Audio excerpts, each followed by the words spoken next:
On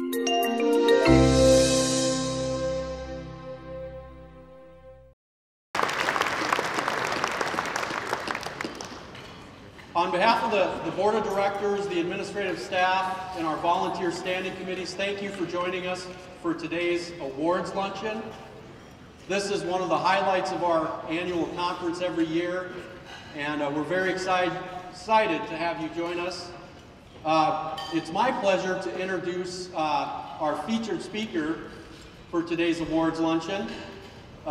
Nate has really focused on the last 3 or 4 years forging strategic relationships and partnerships with a variety of industry organizations. And one that we brokered last year was with the Competitive Carriers Association that represents many of the wireless carriers at the regional, national, and local levels around this country, many of whom you work with and for on a daily basis in your respective jobs in this industry. And so it's my pleasure to introduce today Mr. Stephen Berry, the President and CEO of the Competitive Carriers Association. Mr. Berry is a longtime wireless industry executive and has served previous stints at CTIA, the National Cable Telecommunications Association. And let's give Steve Berry a warm Nate welcome.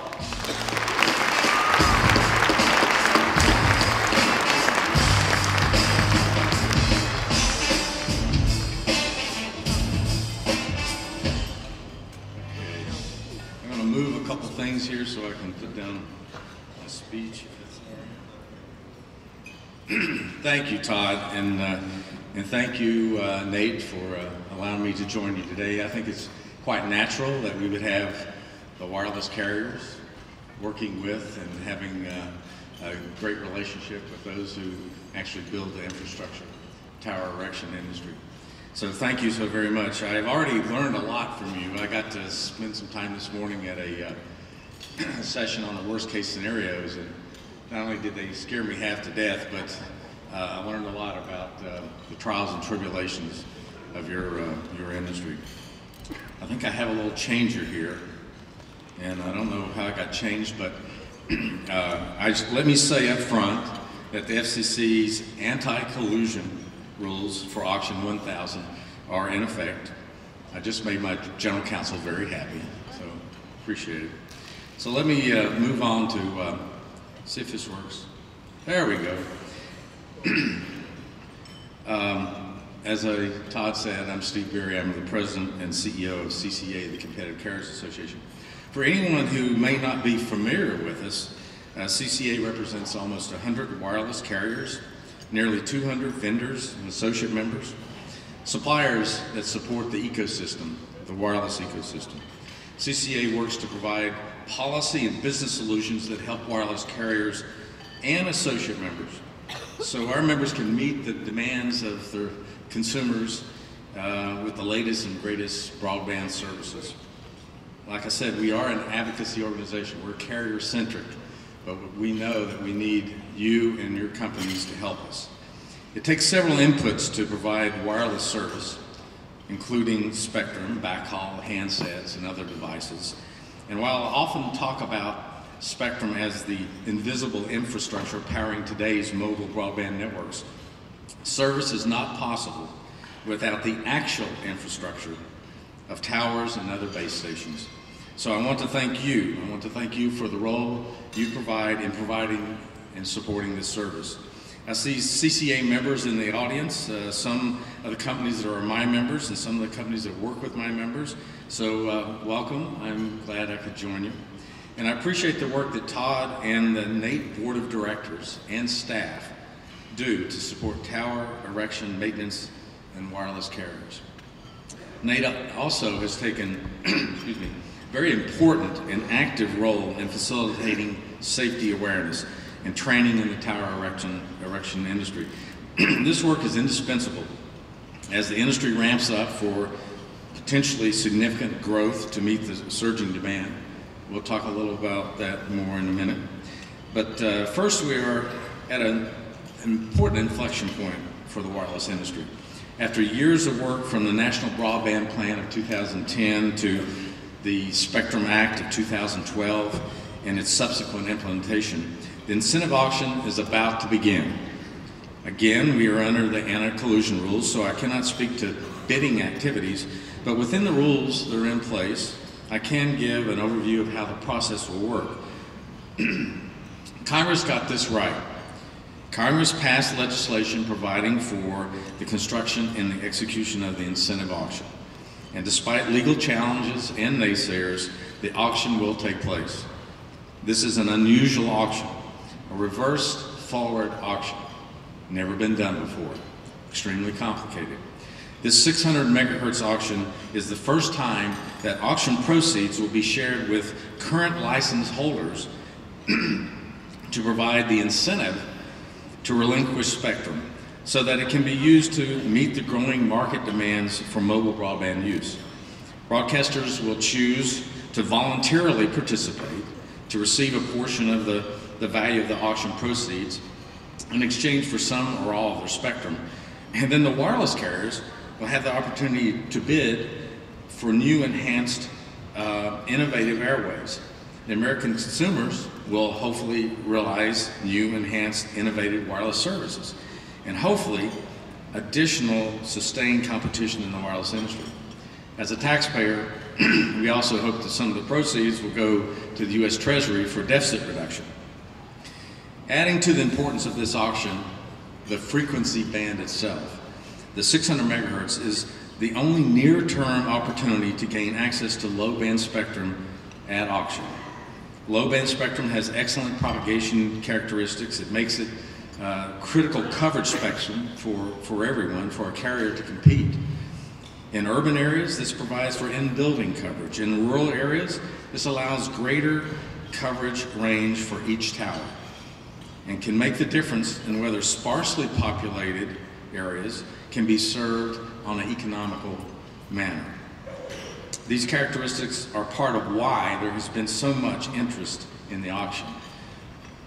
Now, I'm pleased to say that the FCC did adopt several provisions for the incentive auction that will give carriers, regional, rural, and national carriers, a meaningful opportunity to bid on spectrum, including adopting Ps, or partial economic areas, as the geographic license size. This will allow small carriers to bid and win spectrum, something CCA strongly supported.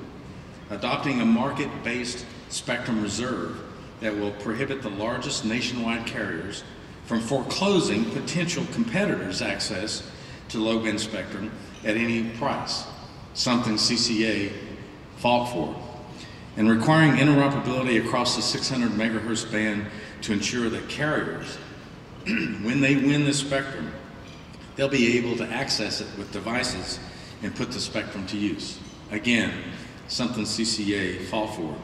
Anything less than any of these would have been an equivalent to a regulatory execution of every small carrier in the United States.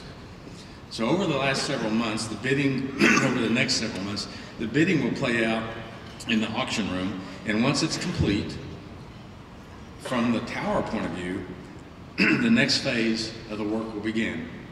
Let's get a drink of water. I don't want a Rubio minute here, but thank you. The industry will need to work with the tower crews to safely and efficiently transition broadcasters that are moving from stations.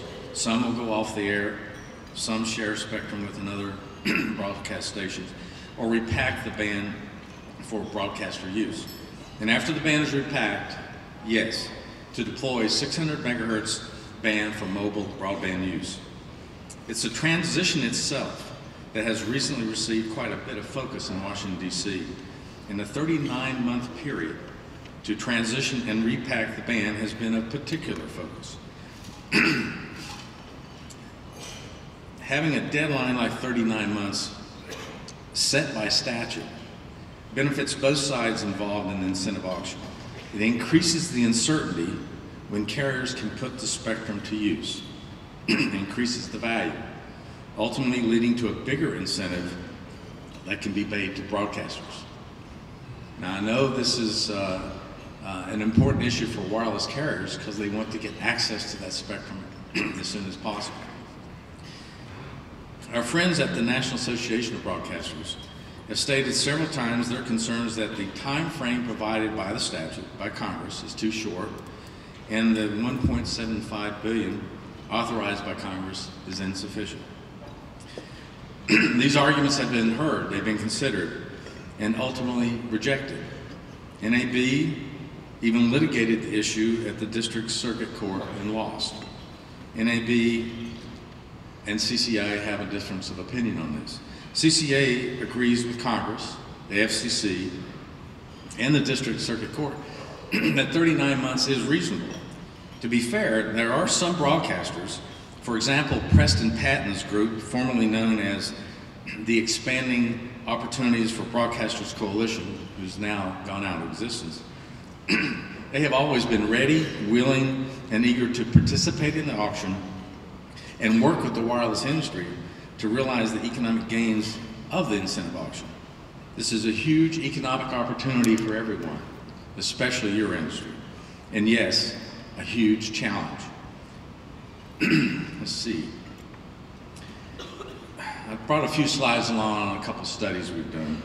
And we've seen submissions by the naysayers on the record and at the FCC that relied on old data, old optimization methodologies that are not being used by the FCC, and the worst case scenarios were the result.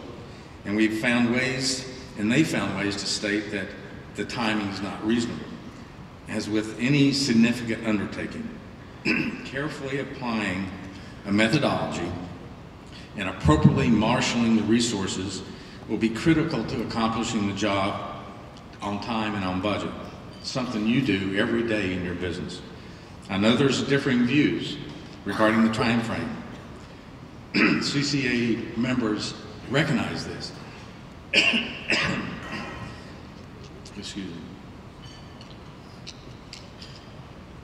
Try to forward here. We've done more than simply agree with the statute, and we've actually tried to put some of our focus and money where our mouth is.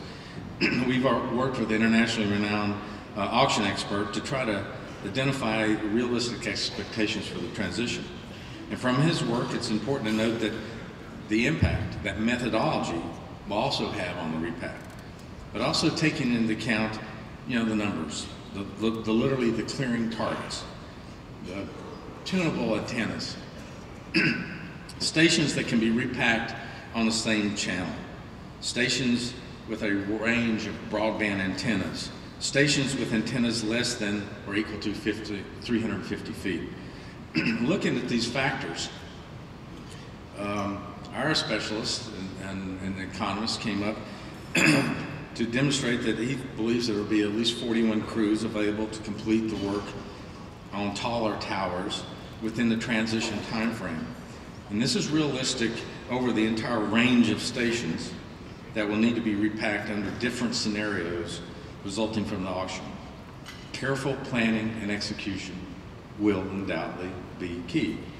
I call your attention to the study filed last week by T-Mobile from two well-known and highly regarded broadcast engineering firms, Broadcast Tower Technologies, Inc. and Hammett and Edison, Inc. This study provides a comprehensive analysis of the resources and the time required to transition numerous television broadcast stations from their current channel assignments to a new, more efficiently configured band plan. Based on exhaustive reviews of the television broadcast license facilities, in-depth interviews with those involved, nationwide analysis of available resources for the major repacking activities, the study concludes that America's broadcasting industry can transition to a more spectrum-efficient band plan within the 39-month time frame set by the FCC and within the $1.75 billion budget established by Congress. I know that there's a lot of other touch points that we addressed in the study.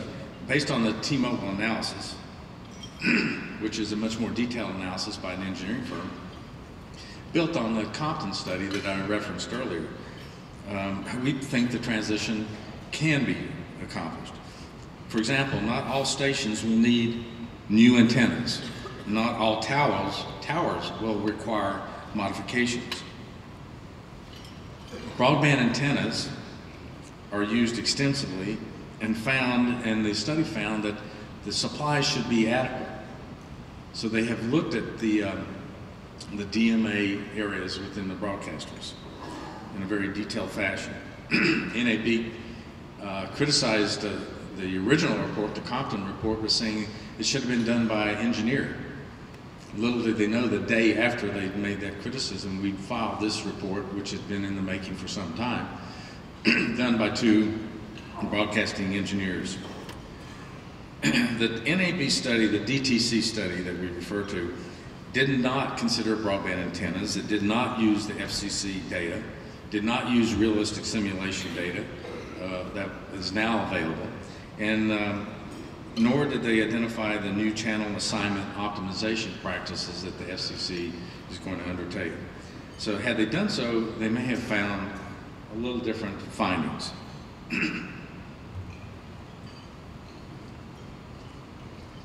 The study also found that the estimates are that there will be enough structural tower engineers and ample RF engineers to be available to meet the demand. The repacking process may also be less prohibitive than originally thought, and the $1.75 billion should be able to cover it. We hit the steps to minimize the location time. Let me just stop here for a second. And this is where I think you will have a large role to play in helping the FCC understand what they can do better, what they can do more efficiently. The analysis also suggests, and I'll leave them up here, 6 recommendations that the FCC could adopt to actually enhance and speed up the process. And I bring your attention to number 4, 5, and 6. I had a meeting just the other day with the FCC specialists and said, you know, it's reasonable for the broadcasters to be able to understand what is going to be paid for. And the preparation costs have to be clearly identified and made available. I think all these working together, both industries working together, we can hit those numbers.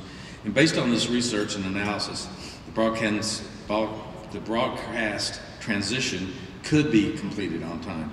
If you want to see the entire studies, just go to our website, competitivecarriers.org, and you can download both sites and read the entire thing. Another issue I think we also have heard from Nate is the concerns regarding safety of climbers who will be under increased pressure to meet these deadlines. I, for one, appreciate Nate's concerns and would never suggest an unsafe transition activity. To be clear, the FCC has established reasonable alternatives for unique circumstances. Safety concerns must be considered, and each FCC commissioner recently noted in front of a congressional hearing that the stations will not go dark during the transition. Hopefully, this gives us also plenty of opportunity to look at safety issues. Which leads me to my next point, commending Nate and your entire membership for your important work to increase safety and training programs. To quote Todd Sadekaway, your own Todd, when carriers ramp up their capital expenditures for network enhancements, rest assured that Nate member companies will be in a great position to provide the carriers with safe and quality deployments, services, and products. Carriers will be significantly ramping up their CapEx following the incentive auction, and the need for your work only grows and intensifies. This is exactly what Professor Crampton mentioned when he noted regarding supply and demand, and I'm pleased to see that Nate is already on the case. Earlier this month, the safety topic was highlighted in a day-long workshop at the FCC, and I can report that Nate was well represented, as well as CCA. Together with the Department of Labor, the FCC hosted a workshop on tower climber safety and telecommunications industry registered apprentice program. I would like specifically to thank our Angela Jones, the project engineer for Union Wireless, a CCA member company, for participating in the panelist workshop. She's a climber herself. Ms. Jones brought firsthand knowledge of the current challenges faced by competitive carriers, providing excellent guidance on some of the improvements that should be made to increase tower safety and efficiency. I think she represented this concept of that good ideas and guidance from safe deployments can come from individuals at any size company. Now, while spectrum, especially low-band spectrum like 600 megahertz, is critical to providing broadband service, in some areas there's simply not an economic way to provide service without economic support. Recognizing this, Congress mandated that the FCC administer the Universal Service Fund, USF as many call it, to provide sufficient and predictable support for, and I quote, reasonably comparable services in urban and rural areas. To meet this statutory change, reasonably comparable services must include access to mobile broadband. Access to wireless services has evolved well beyond just making a phone call, and failure to support mobile broadband coverage will leave America, rural America, behind in the dust of the new generation of innovation. So mobile broadband coverage impacts public safety, education, telehealth, economic opportunity, accessibility, and social inclusion. Being on the wrong side of this mobile digital divide can jeopardize economic investment, productivity, jobs, and even endanger those who live and pass through rural America. While access to mobile broadband is in critical importance today, it is absolutely vital to participate in growing the economy of tomorrow. The Internet of Things, the connected world, is just around the corner. And U.S. policies must meet Congress's mandate. There are things that must be done to support mobile broadband in rural America. First, three things. Disperse immediately the Mobility Fund Phase 1 support to winning bidders that have built networks and met requirements of their bids. Out of almost $300 million, only $66.8 million have been released. And we have carriers, and obviously some in the tower industry, that are waiting to be paid. And there's no reason for this delay. Don't reduce existing support to until an adequate replacement is actually up and running. We need an adequate replacement mechanism for the USF program, and we shouldn't defer the hopes and prayers of getting a support program for some later date.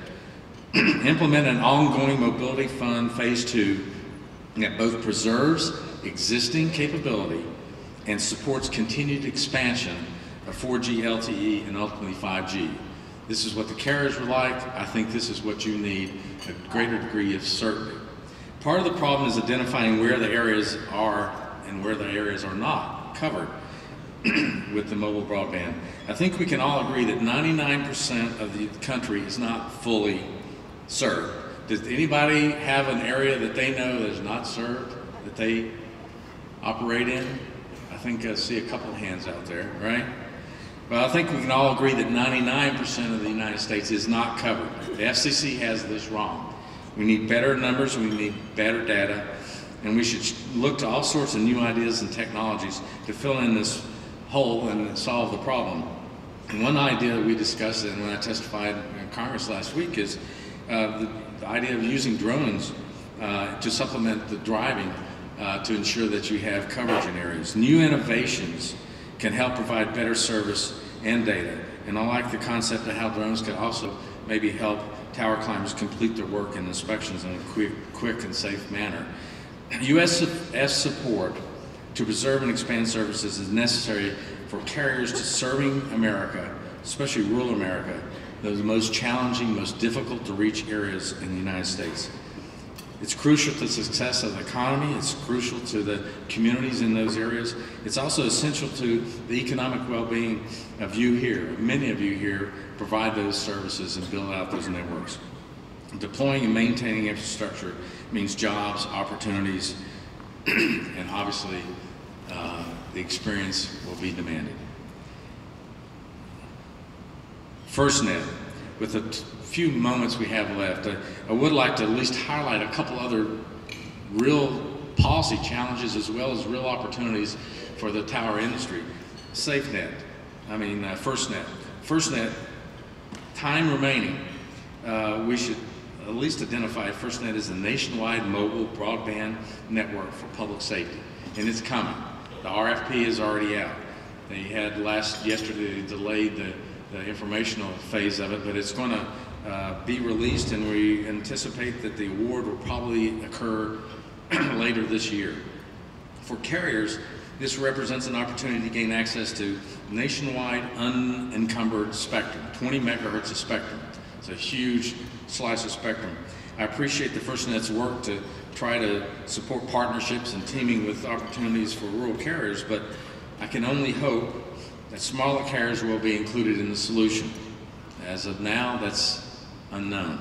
For vendors and suppliers, tower erectors, infrastructure, FirstNet build is another significant opportunity. I invite you to take a look at it. They will need your help. And believe it or not, even in a presidential election year, Congress is working to remove, to remove some barriers to free up and deploy new spectrum. And it's very encouraging that they're working on this. Current legislation under consideration, including the Mobile Now Act, which will be marked up next week in the U.S. Senate, will try to create not only a spectrum pipeline to increase access to spectrum and unlicensed use for 5G, but perhaps the most important from this audience and many of my members is the bill offers a focus on removing barriers to deploying infrastructure, especially on the federal lands and facilities. Common sense policies like Dick Once, we've been advocates of shot clocks for pending applications, established point of contacts for companies when you deal with federal agencies. The worst thing to hear is I lost your application 6, 8, 9 months later. So working with databases and assets from the federal government to identify properties capable of supporting installation of communication facilities is all a priority and is included in this legislation. So I think all the industry would be enhanced and improved by increased certainty and removing some of the red tape that we constantly see in Washington, D.C. The last slide. CCA is actively working in Washington on behalf of the competitive carriers and our associate members, many of which are also members at NATE. Supporting the competitive wireless industry is good business for tower erectors. If you're not a CCA member, you should be. Do you want more than 2 carriers to sell to? Or would you like to have a potential 100 wireless carriers, independent wireless carriers, working to serve rural America? Then help us help you. I hope you will join us, invest in our wireless future. You can join us in Nashville on April 13th and 15th at the Mobile Carrier Show. I think you'll enjoy it. I get the same sort of sense of community and camaraderie here that I find at our show. It's a superb networking opportunity. You get to see people you've known for 20 plus years, and you get to meet brand new people with new ideas. So I wish you all the best. I know we're going to have a great presentation of award winners here, and I am so thankful and pleased to have been invited to join you, and I hope to see you in Nashville. Thank you so very much.